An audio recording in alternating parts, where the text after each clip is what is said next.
Alors, je voudrais maintenant qu'on évoque quelques campagnes avec leur espace où elles se déploient. En commençant par Digital Lovers, j'ai vu que c'était une campagne d'affichage pour une société qui fait des services numériques. Je crois que c'est 18 villes. Donc vous avez un petit peu inondé d'affiches un certain nombre de villes sur une campagne qui s'est construite un petit peu dans la durée. Alors pour le coup, c'était une campagne, c'est ce qu'on appelle une campagne marque employeur ou de recrutement. C'était donc pour Soprasteria, et l'idée c'était de dire que de se dire que finalement dans ces sociétés de services qui recrutent, c'est très difficile de faire la différence pour attirer des jeunes talents qui sortent tous plutôt de grandes écoles. Et que le choix entre KPMG, Soprasteria ou Ernst & Young, il n'est pas facile et elles se bagarrent toutes pour attirer les meilleurs talents possibles. Et cette campagne répondait à ça et disait d'une certaine manière, c'est nous qui vous attendons. Et l'accroche, c'est « il ne manque que vous pour ». Et on montrait comment finalement cette entreprise attendait ses jeunes collaborateurs et allait s'adapter à ce qu'ils étaient. Alors, j'ai vu aussi qu'il y a des films commerciaux, publicitaires. Alors, on va commencer par une histoire que j'ai revue tout à l'heure, que je trouve très très beau, qui est ce film pour l'agence d'Otessaria Pénélope, dans les tons pastels, jeune, une image tout particulièrement travaillée. Ça, j'imagine, ça a été un moment de plaisir. Il faut demander aux créatifs. Ouais, oui. Mais je crois, parce que je les ai entendus en parler récemment à l'agence, parce qu'on organise assez régulièrement un petit format de réunion interne qu'on appelle les bébés d'ici Barbès. Ça veut dire les beaux boulots d'ici Barbès.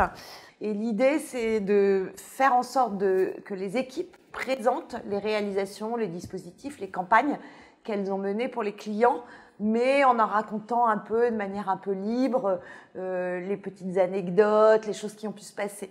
Et particulièrement sur ce film, pour Pénélope, c'est vrai que les créatifs étaient très fiers de le présenter parce qu'au départ, l'idée était de faire un film à destination des commerciaux pour présenter l'ensemble des métiers de Pénélope, et ils ont donné plus d'ambition et plus de créativité finalement à ce film pour arriver à ce que tu mentionnais tout à l'heure, un film avec une réalisation assez léchée, un peu à la Wes Anderson, qui est un peu leur inspiration, et ils étaient très contents d'en parler. Alors ça, c'est un film commercial, proche, et avec ses différences quant au film publicitaire. Alors pour évoquer justement un film publicitaire, il y a Flex, qui est pour la Mutuelle Générale, avec KU, qui a encore une des diffusions BFM. Donc ça, Flex, c'est un autre style, hein, mais c'est aussi en vidéo et fait à l'agence. Alors c'est complètement un autre style, parce que là pour le coup c'est vraiment une campagne publicitaire globale. Flex, c'est une offre de service aux entreprises qui a été lancée par la Mutuelle Générale, et la Mutuelle Générale a souhaité, pour lancer cette offre, s'adresser plutôt aux dirigeants d'entreprise, a choisi donc BFM comme support média, et donc c'est vraiment une campagne publicitaire au sens où il y a eu de l'achat d'espace média et où ce film est une publicité pour cette offre de service. Elle a été réalisée par l'agence, sur une idée créative de l'agence, mais aussi par un partenaire, une boîte de prod. Donc voilà, c'est effectivement des schémas un peu différents sur une campagne de publicité avec un film, dans le cas où on achète du média et donc il y a une diffusion média, ou dans le cas de la réalisation d'une vidéo qui va uniquement être sur les médias propriétaires, on va dire, de l'entreprise, et auquel cas il n'y a pas forcément d'achat média. C'est des choses un peu différentes. Et souvent une campagne publicitaire a un peu comme vaisseau amiral le film publicitaire, mais il peut y avoir aussi des déclinaisons en affichage, en social media, voilà, différents formats, en radio, que sais-je encore. Alors justement, sur les déclinaisons, il y a une campagne essentiellement sur les médias sociaux, dont je pense l'agence est assez fière. C'est une image assez impactante que vous nommez la tortue, qui est pour une ONG, c'est Surffinder Foundation Europe. En effet, c'est une image qui est à la fois très belle, très impactante. Je le dis, c'est l'idée d'une tortue ayant la tête coupée avec à la place du cou un tube de PVC gris, matériaux de construction, donc avec quasi du sang. Hein, c'est une image qui est à la fois belle et dure. Comment elle est née cette campagne ici? J'imagine là, vous avez des rendez-vous réguliers avec les différents Oui. membres de l'équipe, les créatifs. C'est né avec un crayonné, on va couper la tête d'une tortue. Exactement, exactement. Ouais. En fait, c'est vraiment, en fait, pour Surfrider Foundation, qui est donc une association qui lutte pour la préservation des océans. Là, le sujet très particulier, c'était la lutte contre les microplastiques. Et donc, ça fait plusieurs fois qu'on réalise des campagnes pour les accompagner sur ce message de lutte contre les microplastiques, ces petites particules de plastique qui sont issues pas que des emballages plastiques, mais aussi parfois du contenu qu'il y a dans les plastiques. Donc c'est ce message-là et cette alerte-là via l'association qu'on veut faire à travers des campagnes. Et donc cette idée-là, elle est venue finalement de cette tortue qui a un peu la forme d'un emballage plastique, justement, ce que tu dis, et ce double message de les plastiques finalement, et les microplastiques particulièrement, détruisent la faune et la flore. Et ce qui est vraiment impactant, c'est la force du visuel en fait. Le visuel en lui-même résume avec force l'idée. Et en effet, c'est une équipe de jeunes créatifs ici qui ont commencé par l'esquisser au crayon, en discutant, en réfléchissant. Et puis après, effectivement, elle a pris toute sa puissance dans le développement de l'écriture créative, de la réalisation, mais ça a commencé comme ça, oui. Alors, une autre campagne qui s'est développée, non pas sur les médias sociaux, mais essentiellement sur Instagram, que je trouve tout à fait exceptionnelle, c'est le cancer du poumon.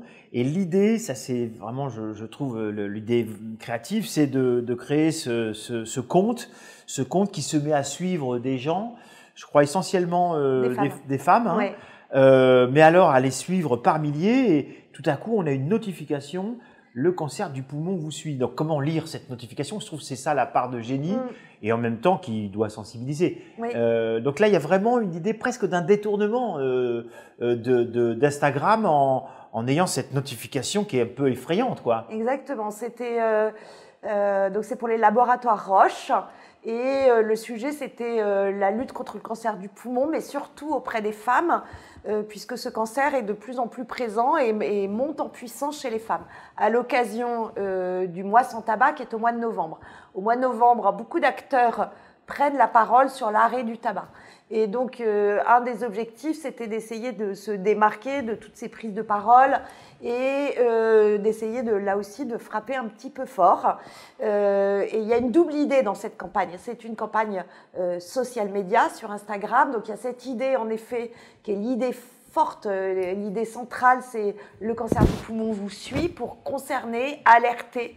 Et la deuxième idée, c'était aussi beaucoup de produire du contenu sur tous les risques du cancer du poumon et de faire suivre aussi et de faire produire ces contenus par des influenceuses et en l'occurrence pour créer justement cet effet de sororité et de s'adresser aux femmes par des influenceuses illustratrices.